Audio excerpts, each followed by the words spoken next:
Hey everybody, welcome back to episode 2 of the Garnet Bros Show. Gabe here and Nick here. We're so excited to be bringing y'all some more information about the 2025 Gamecock football season, Gamecock sports in general. I hope you enjoyed the first episode. Speaking of the first episode, we want to give a little shout out. Thank you to everyone who watched it, interacted with us. We really appreciate that. I think on Facebook we have over 1,000 views, on Spotify several, and YouTube as well. So that being said, remember, you can help us out by sharing this information on Spotify. You can watch us on there or listen to us on there. It was pretty cool. We had some people send in to us that they're listening to the Garnet Bros Show on their car's Bluetooth. You can do that while you're driving into work. Or if you so choose to listen to us on your way to work, you also can go to YouTube and check out our YouTube channel, the Garnet Bros Show YouTube channel. And last but not least, don't forget about our original Facebook page. So we appreciate y'all interacting and sharing. It means a lot to us. But if it's all right, let's go ahead and jump into episode 2's content. And we have a couple questions we want to cover today. And hopefully, you guys interact with us and tell us what you think in the comments. And, we're going to get things going here. So we are exactly 1 month away from kickoff, Nicholas, in Atlanta, South Carolina Gamecocks versus Virginia Tech. I think this is a matchup people have been excited about or thinking about for a while. But being 30 days away from the 2025 season, a very anticipated season, what is one big question mark you still have about this team? What needs to be answered that's not answered that can't really be answered until August 30th? Well, the first thing I want to say is thank goodness that football is back. We are getting so close to having college football back. I know there's a preseason NFL game on tonight. But yes, diving straight into the question that you asked, the biggest question that I have for the Gamecocks, and I think everyone has this question, is are we the team that is legitimately arrived in the SEC? Like, can we actually compete each year, get close to that 9-win threshold, or can we go above that, beyond that, or is it going to be one of those things where it just fluctuates back and forth? It was a one good year type thing, and then we struggle. But if I had to break it down further, the room that has me the most nervous is probably our linebacker room, losing what we've lost to the NFL. Same question to you. Yeah, well, definitely took a big hit with those guys going and getting those contracts in the NFL, the guys we know and love. I think when I think about what I am the biggest question mark I have with this team going forward is, can they live up to the hype?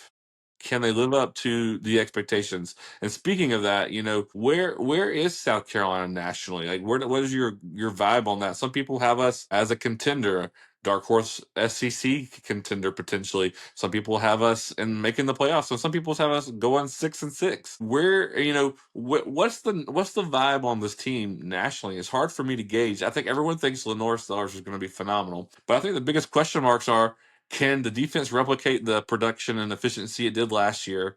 And who's going to step up to the plate on offense as far as who's going to be the number one target receiver and who's going to be number one carrying the ball in the backfield? That's two huge question marks. Now, there's talent, yes. But who's going to step up to the plate? To me, that's the biggest question marks going forward. But what's your pulse on the vibe of Gamecock trajectory? I think I heard someone say it best. I was watching, some of the talking heads on YouTube, and someone said, I think South Carolina has the highest upside if things swing the right way, and they have the potential to have one of the lowest downsides if things don't go their way in some of the games that they should win. And I think that's very true. And I know that South Carolina fans are traumatized by all these, the chicken curse you've heard for years and years, and all those games that we should have won and found a way to lose. And it was in the biggest moments of our program in history, and somehow they fumbled it and messed up our chances to be an elite team. So I mean, at the pulse of the fan base, I think last year we were kind of like undecided how we felt. This year, it's electric. Everyone's super pumped about Lenore's. It doesn't matter what the outside noise is saying or not saying, and we know who we have under center, and that alone is enough to make you win a lot of close games.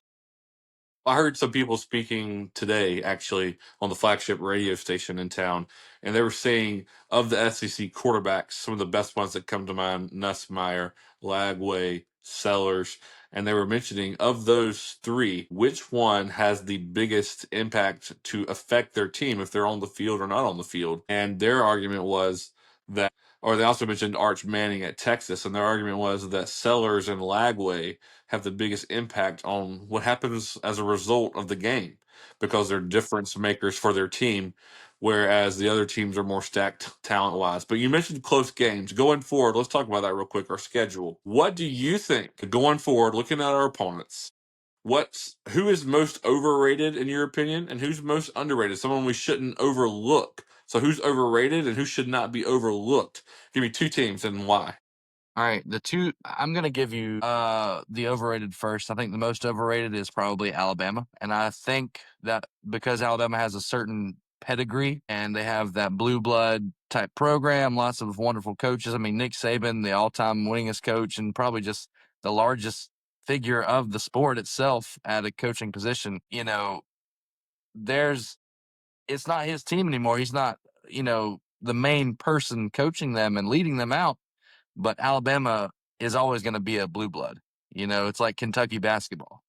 So I think Alabama this season is way overrated. I don't think they're going to be that great. I don't even think they know who their quarterback is yet. There's been a, quarterback challenge and all these things. I mean, this is a team that lost to Vanderbilt last year. You know, Alabama lost to Vanderbilt, struggled against Auburn, struggled against Oklahoma. I think they lost to Oklahoma. Is that correct? Struggled against us. Struggled against us. So they're probably my most overrated team. I think we're gonna take care of business there, and it's gonna be like a revenge game. Who should we not overlook? I think we should not overlook Virginia Tech out of conference. But then I say in conference, I'd probably have to say Missouri. They, time and time again, they've had our number. Eli Drinkwitz, as much as I dislike that person, and yeah, he's just such an unlikable person. As much as I don't like him, he finds ways to beat South Carolina. So that's one that we got to look out for. It's on the road. If I had two to pick for the same category, I honestly think that Texas A&M is overrated. And I know that's a hot take because many people think they're stacked, picking them to be dark horse SEC contender, playoff maker. I just don't see it. It's always hype after hype all year long, every year, and it's the same old results. Disappointment. And you think about last year, they came into Williams-Brice, ranked number 10, and we blew the doors off of them. And I know that we were better than expected, and they were probably not as good as people thought they were in reality. But I think that same team and the same core is there. Overlooked, someone we should not overlook. I think we also should not overlook Virginia Tech. It's our first game. I think a lot of Gamecock fans are just going through the schedule saying win. It's not going to be an automatic win. It's not going to be an automatic W. How many times have we been in these opening games against ACC opponents? Think about North Carolina State. Think about North Carolina. Sometimes we take care of business. Sometimes we fall flat on our face. I'm talking about good South Carolina teams that should have won, and they can. And so my biggest point is let's not overlook them going forward. As we go ahead and wrap up episode 2 here and kind of get our thoughts on some more feel of the team here. Who do you think is going to be a breakout Gamecock in 2025 on offense and on defense? Who are your two guys for that? Okay, so I'm going to start with the defense because I think the defense, like we know, has had to replace a lot, both going to the NFL. Just a lot of elite talent on that defense. And I've heard a lot of people saying that they don't think South Carolina is going to be quite as effective on defense because of them leaving and departing from the program. But if I had to choose one, I would probably say Brian Thomas Jr. And I think he is going to pair well with Dylan Stewart. I think he's another elite edge that we have that doesn't get talked about a whole bunch, but he's a difference maker. And then my offensive person has to be Mazeo Bennett. I think the guy is just a baller. I don't think he carries a lot of weight. Like his name doesn't scare people, or it's not like people are like, oh, we got to circle that guy 3 times because he's going to be run it down your throat and kill you. But I can think of only a couple times that he dropped the ball down the stretch when it mattered. And other guys like Nick Harbor, I love him to death. He's going to be a great athlete, especially focusing on football. But he had several big drops last season. But Mazeo Bennett, not so much. A consistent player for us. And it reminds me of a Josh Van, just for a quick comparison. Josh Van was clutch there in those years where the team maybe around him wasn't as talented as what we have now. but someone who's reliable and who could catch the ball consistently and do a good job at what they're supposed to do. I like those picks a lot. Going forward, if I was going to pick one on offense, it's hard for me to narrow it down, but I think the breakout star I'm predicting for 2025 is going to be Oscar Adaway. I like his production, the way he played last year when he had to come in, the way he runs up and down. He looked tough. He looked strong. I don't think that some of the people who are waiting to get cleared. I don't think it's going to happen. I really don't. And I think what's going to happen is Adaway's going to have to come in. He's going to have a breakout year. I mean, I would love for Fazul to be there and to do great, but I just don't think that's going to end up being the case. Defense breakout star, who I was going to pick, and most people would probably say, Gabe, this happened last year. I think Dylan Stewart. I don't think he's reached his potential yet. He was playing alongside Kyle Kennard, arguably the two of the best players at their position in the entire country, right? And if he can step up his production even minimally, right, the difference maker he can be on defense for a team like South Carolina is incredible. His ceiling is unbelievable. I saw an article on the state newspaper saying, how will his year compare to 2012 Clowney? If you're getting compared to Clowney, the number one draft pick in the NFL, who they have to triple team to stop, right? Like this is someone special. This is not just anyone. And if he can have a breakout year for our defense, whoa, watch out. If you remember, he got triple teamed, but they didn't stop him still. I remember watching that play, and as a defensive coach and everything at the high school, middle school level, it's like, whoa, you really got to circle that guy. I talked about Mazio, but you really got to circle that guy. Last season he had 17 solo tackles, 6.5 sacks, and 3 forced fumbles. That's probably the biggest. I mean, think about when those forced fumbles came and those sacks came. It was really important timing. But I just want to throw out one honorable mention real quick is going to be Jalen Kilgore. I think he's going to be an elite cornerback this year. They might have Matt Nickel. I'm not sure where he's going to play just yet, but I think he's going to be an elite leader on that secondary for our team. It's going to be fun to watch. It really, really is. And some cool things happening in the first game in about a month here. I know Frank Beamer is supposed to be there, honored at the opening ceremonies of the game, actually given the invocation for the game. One of the Virginia Tech reporters actually asked the Virginia Tech coach, who actually consults with Frank Beamer still a good bit, whose statue's outside the stadium, by the way. And they said, who are you pulling for? And he's like, well, of course he's pulling for his son. He loves his son first. But Virginia Tech's right there behind his son. Has to be.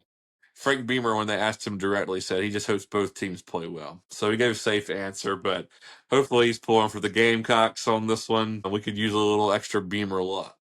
I guess you can't change that coach talk that they always have. They give you the bare minimum of not much meat on the bone, That's and I'll right. have to wear a neutral color, maybe a darker shade of garnet looks more maroon. That's right. That's right. He wants to get away with that. Well, anyways, guys, we appreciate you watching us this week as we appreciate y'all watching us last week. The one thing we ask you to do as you watch, and hopefully you like it, is just share, comment, answer the poll questions, interact with it. That helps us get out there further and more people to see and watch. And we hope people enjoy seeing and watching and interacting with us. Like we said, we want to get this thing going and just reach more people. And hopefully, as we do so, just get more Garnet Bros out there with us. And one thing I want to say is in the comment section, it would be awesome wherever or however you're watching or listening, drop your breakout players for both offense and defense, who you think it's going to be. And, we'd love to review those comments as well. That's right. We can mention it next episode next week. 1 month to Gamecock football, 30 days. We can't wait. We're excited. Super excited to go ahead and wrap up episode 2 here. And thank you guys for listening and watching. We appreciate it. We love y'all. Go Cox. Boo Clemson.